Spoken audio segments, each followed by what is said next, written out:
Em nome do Pai, do Filho e do Espírito Santo. Amém. Terça-feira, dia 2 de agosto, nós meditamos o Evangelho de São Mateus, capítulo 14, versículos de 22 a 36. Depois que a multidão comera até saciar-se, Jesus mandou que os discípulos entrassem na barca e seguissem à sua frente para o outro lado do mar, enquanto ele despedia as multidões. Depois de despedi-las, Jesus subiu ao monte para orar a sós. A noite chegou e Jesus continuava ali sozinho. A barca, porém, já longe da terra, era agitada pelas ondas, pois o vento era contrário. Pelas 3 horas da manhã, Jesus veio até os discípulos andando sobre o mar. Quando os discípulos o avistaram, andando sobre o mar, ficaram apavorados e disseram: "É um fantasma!" E gritaram de medo. Jesus, porém, logo lhes disse: "Coragem, sou eu, não tenhais medo." Então Pedro lhe disse: "Senhor, se és tu, manda-me ir a teu encontro caminhando sobre a água." Jesus respondeu: "Vem." Pedro desceu da barca e começou a andar sobre a água em direção a Jesus. Mas quando sentiu o vento, ficou com medo e, começando a afundar, gritou: "Senhor, salva-me!" Jesus logo estendeu a mão, segurou Pedro e lhe disse: "Homem fraco na fé, por que duvidaste?" Assim que subiram na barca, o vento se acalmou. Os que estavam na barca prostraram-se diante dele, dizendo: "Verdadeiramente tu és o Filho de Deus." Após a travessia, desembarcaram em Genesaré. Os habitantes daquele lugar reconheceram Jesus e espalharam a notícia por toda a região. Então levaram a ele todos os doentes e pediam que pudessem ao menos tocar a barra de sua veste, e todos os que tocaram ficaram curados. Queridos irmãos, lembremos da sucessão dos fatos, aquilo que precede este Evangelho, a morte de João Batista. Jesus quer se retirar, mas a multidão vem atrás e então ele vive a multiplicação dos pães, dá de comer àquele povo necessitado e faminto. Terminado este episódio, Jesus volta a retirar-se. Jesus quer rezar. Primeiro ponto, aqui nós vemos a oração de nosso Senhor Jesus Cristo, como é necessário rezar. O Senhor, que é Deus, retirava-se para rezar, quanto mais nós precisaremos e precisamos nos retirar para rezar, precisamos da oração. Alguém pode se perguntar: mas padre, Jesus não é Deus? Para que Jesus rezava? Entendamos, a oração é comunicação. Rezamos para conformar a nossa vontade à vontade daquele que é o autor da fé. Precisamos rezar para que a nossa vontade se una, seja uma com a vontade de Deus, que é importante, verdadeiramente importante, unicamente importante para nós.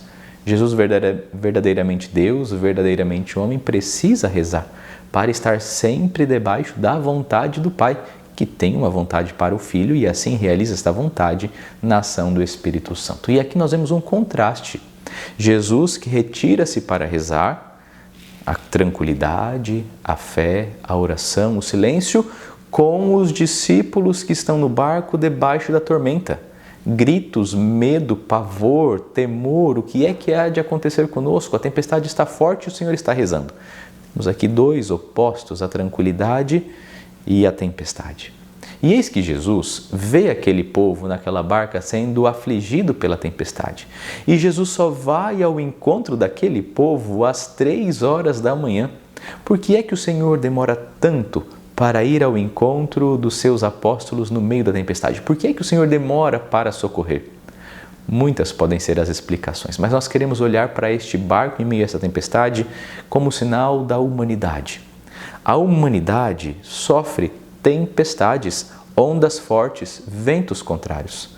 Nós, em toda a nossa caminhada nessa terra, vamos sofrer estas contrariedades.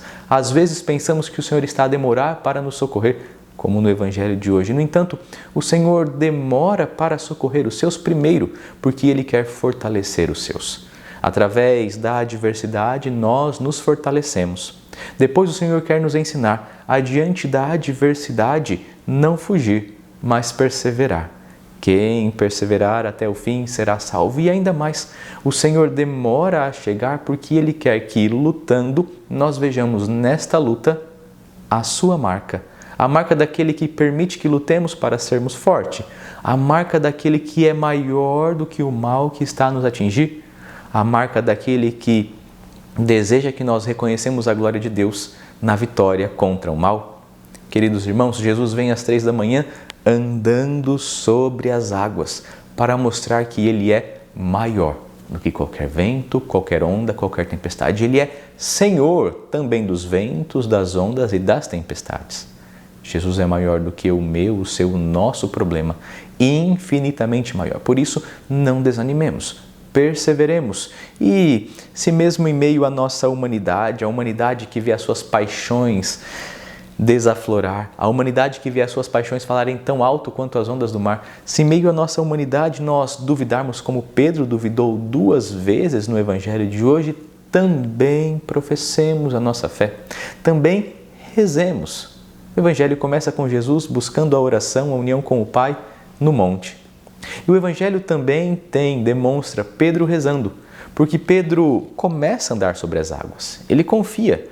Mas vem um vento e por causa do vento, quando ele sente o vento, ele começa a afundar. Um vento contrário desmoronou a fé de Pedro e quando Pedro começa a afundar, dá tempo dele rezar.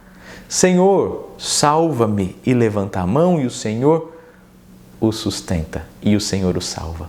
Percebamos, queridos irmãos, quantas imagens bonitas, quantas figuras importantes. A oração de Pedro salva Pedro. O Senhor não deixa nenhum de seus filhos perecer. O Senhor tem um propósito, o Senhor tem um desejo, o Senhor quer que nós, com Ele, vivamos os desejos dEle para nós. O Senhor deseja que nós não estejamos sempre atrás das soluções rápidas para a nossa vida, mas o Senhor deseja que nós cresçamos, enfrentemos, suportemos os males para a glória de Deus e para a nossa santificação.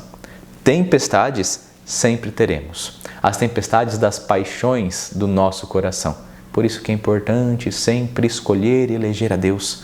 Deus em primeiro lugar. Amar a Deus sobre todas as coisas e ordenar todas as coisas a partir de Deus. Seja na tempestade, seja na calmaria. Por fim, além de tantos ensinamentos, este Evangelho nos ensina que o Senhor pisa sobre a cabeça da tempestade.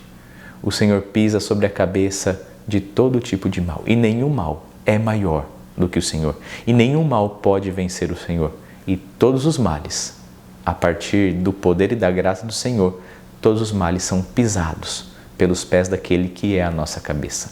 Por isso, queridos irmãos, reergamos a nossa fé, reavivemos a nossa confiança e, em meio às tempestades da vida, tenhamos sempre a certeza em nosso coração.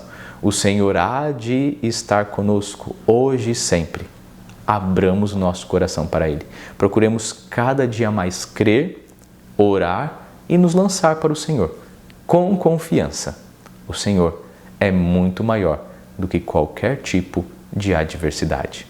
Deus abençoe você, sua família e venha em auxílio às suas necessidades. Palavra de Deus, caminho de salvação.